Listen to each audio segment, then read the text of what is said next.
Bonjour, je suis Isabelle Freinet, sophrologue et éducatrice de santé. Je vais vous parler dans cette vidéo des bonnes pratiques que vous pouvez mettre en place tout au long de la journée pour favoriser votre sommeil. Alors en tant qu'étudiant, c'est pas forcément simple d'avoir un rythme de vie régulier, de faire des courses pour manger équilibré, de ne pas se coucher trop tard avec les cours et les examens, le temps passé devant les écrans, le manque de temps pour faire de l'activité physique et peut-être des mauvaises habitudes qui se sont installées. Alors je vais vous aider, vous étudiants, pour passer de meilleures nuits plus reposantes. Alors, l'alimentation, c'est très important, mais également le moment où vous allez dîner. Pas trop tard, environ 2 heures avant d'aller vous coucher, parce que la digestion est un phénomène qui prend beaucoup d'énergie et qui va augmenter votre température corporelle, ce qui va nuire à votre sommeil.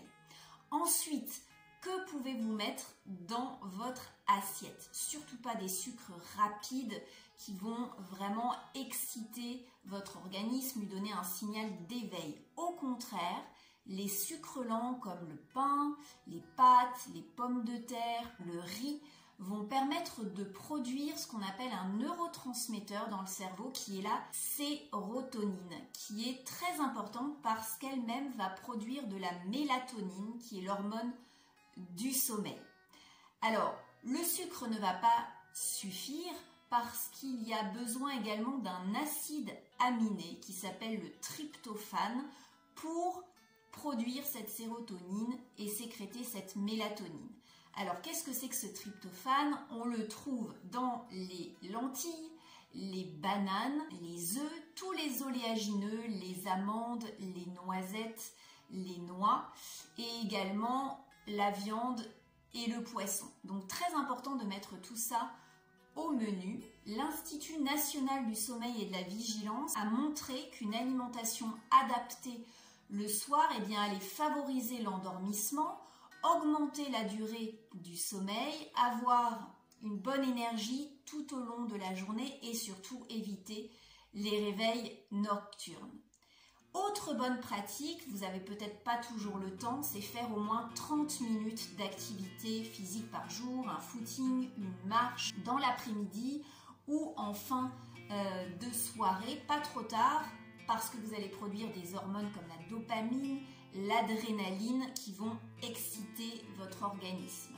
Donc plutôt 4 heures avant d'aller vous coucher si vous le pouvez par exemple. Donc il y a de nombreuses études qui ont montré que cette activité physique modérée allait avoir une action notamment sur le sommeil profond qui est le plus récupérateur, qui va augmenter en durée et également pour favoriser votre endormissement.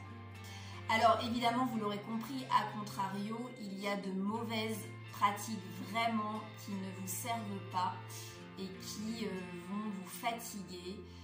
Les écrans, évidemment, vous le savez, on y passe beaucoup de temps depuis les confinements avec cette crise sanitaire.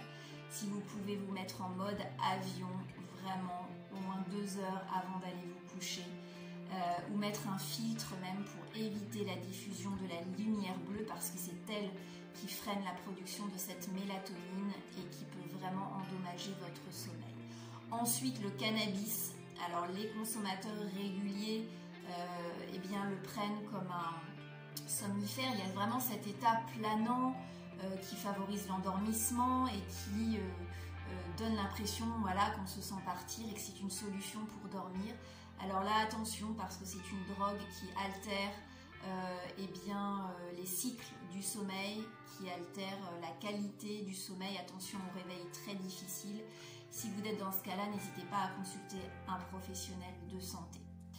Alors, vous l'avez certainement expérimenté aussi, boire et fumer, ça ne fonctionne pas. Ce n'est pas une bonne idée avant de dormir. L'alcool, pareil, va vous donner un sentiment de relâchement, du tonus musculaire et qu'il y a vraiment comme une aide pour s'endormir. Eh bien, c'est un faux ami du sommeil parce que vous allez altérer la qualité de votre sommeil profond. Il va y avoir plus de réveils nocturnes et en plus, ça peut provoquer des problèmes respiratoires comme l'apnée et les ronflements. Voilà, mais j'espère que tous ces conseils vous seront utiles.